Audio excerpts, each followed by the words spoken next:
जय माता दी। आइए जानते हैं अष्टमी तिथि कब है, शुभ मुहूर्त, पूजन विधि, महत्व एवं इस दिन क्या करें क्या ना करें। इस साल चैत्र नवरात्रि की शुरुआत 2 अप्रैल से हुई है, जो कि 10 अप्रैल तक चलेगी। नवरात्रि में माँ दुर्गा के 9 रूपों की पूजा बेहद खास मानी जाती है। चैत्र माह के शुक्ल पक्ष की अष्टमी तिथि को यानी 8वें दिन देवी दुर्गा के 8वें स्वरूप माँ महागौरी का पूजन किया जाता है। धार्मिक मान्यता है कि अष्टमी तिथि पर सच्चे मन से माँ महागौरी की पूजा अर्चना करने से भक्तों की सभी मनोकामनाएं पूरी होती हैं। माँ महागौरी को ममता की मूरत कहा जाता है। ज्योतिषी मान्यताओं के अनुसार माँ महागौरी की पूजा करने से राहु के बुरे प्रभाव कम हो जाते हैं। नवरात्रि के पावन दिनों में अष्टमी तिथि का खास महत्व है। इस साल चैत्र नवरात्रि की अष्टमी तिथि कब है और इस दिन माँ दुर्गा की कृपा पाने के लिए कैसे करें उनके 8वें स्वरूप की पूजा, चलिए जानते हैं। इस बार अष्टमी तिथि 9 अप्रैल को है। पंचांग के अनुसार अष्टमी तिथि 8 अप्रैल की रात 11:05 से शुरू हो रही है। साथ ही इसका समापन 9 अप्रैल की देर रात 1:23 पर होगा।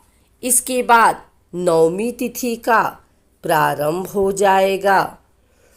इस दिन देवी दुर्गा के साथ उनके 8वें स्वरूप माँ महागौरी की आशीर्वाद पाने के लिए सबसे पहले लकड़ी की चौकी पर या मंदिर में महागौरी की मूर्ति या तस्वीर स्थापित करें। फिर चौकी पर सफ़ेद वस्त्र बिछाकर उस पर महागौरी यंत्र रखें और यंत्र की स्थापना करें। इसके बाद पुष्प लेकर माँ का ध्यान करें। अब माँ की प्रतिमा के आगे दीपक जलाएं और उन्हें फल, फूल, नैवेद्य आदि अर्पित करें और देवी माँ की आरती करें। शादी विवाह में आ रही रुकावटों को दूर करने के लिए माँ महागौरी की पूजा की जाती है। कहा जाता है कि महागौरी की पूजा से दाम्पत्य जीवन सुखद बना रहता है। साथ ही पारिवारिक कलह क्लेश भी खत्म हो जाता है। ऐसी मान्यता है कि माता सीता ने श्री राम की प्राप्ति के लिए देवी महागौरी की ही पूजा की थी। नवरात्रि में अष्टमी के दिन कन्या पूजन करना श्रेष्ठ माना जाता है। मान्यता है कि नवरात्रि में कन्या पूजन से माँ दुर्गा प्रसन्न होती हैं और भक्तों को सुख समृद्धि का आशीर्वाद देती हैं। कन्या पूजन विधि नवरात्रि में महाअष्टमी या नवमी के दिन कन्या पूजन किया जाता है। 2 से 10 साल तक की आयु की कन्याओं के साथ ही एक लांगुरिया, छोटा लड़का, पूरी हलवा, चने की सब्जी आदि खिलाया जाता है। इसके बाद कन्याओं को तिलक करके हाथ में मौली बांधकर गिफ्ट, दक्षिणा आदि देकर उनका आशीर्वाद लिया जाता है। नवरात्रि के 8वें दिन माँ महागौरी की पूजा का विधान है। भगवान शिव की प्राप्ति के लिए इन्होंने कठोर पूजा की थी, जिससे इनका शरीर काला पड़ गया था। जब भगवान शिव ने इनको दर्शन दिया तब उनकी कृपा से इनका शरीर अत्यंत गौर हो गया और इनका नाम गौरी हो गया। माना जाता है कि माता सीता ने श्री राम की प्राप्ति के लिए इन्हीं की पूजा की थी। माँ गौरी श्वेत वर्ण की हैं और श्वेत रंग में इनका ध्यान करना अत्यंत लाभकारी होता है। विवाह संबंधी तमाम बाधाओं के निवारण में इनकी पूजा अचूक होती है। ज्योतिष में इनका संबंध शुक्र नामक ग्रह से माना जाता है। माँ गौरी की पूजा विधि: पीले वस्त्र धारण करके पूजा आरंभ करें। माँ के समक्ष दीपक जलाएं और उनका ध्यान करें। पूजा में माँ को श्वेत या पीले फूल अर्पित करें। उसके बाद इनके मंत्रों का जाप करें। अगर पूजा मध्य रात्रि में की जाए तो इसके परिणाम ज़्यादा शुभ होंगे।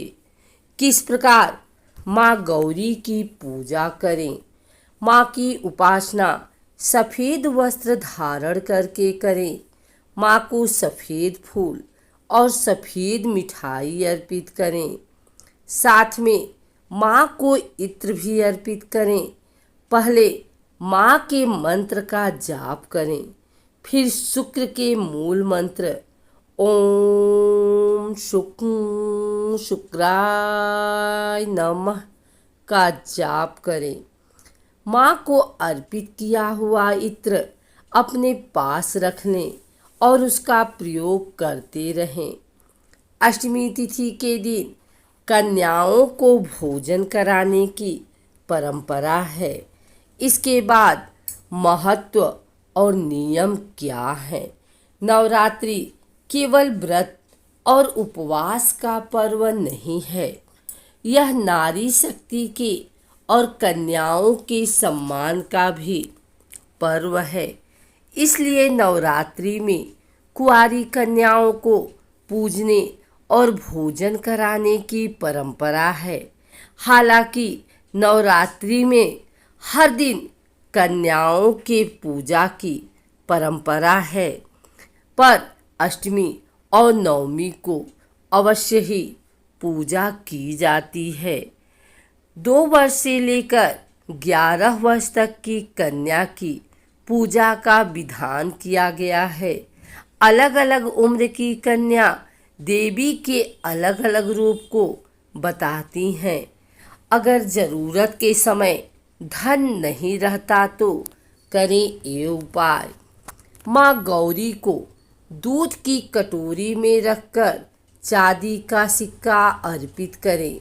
इसके बाद माँ गौरी से धन के बने रहने की प्रार्थना करें। सिक्के को धोकर सदैव के लिए अपने पास रख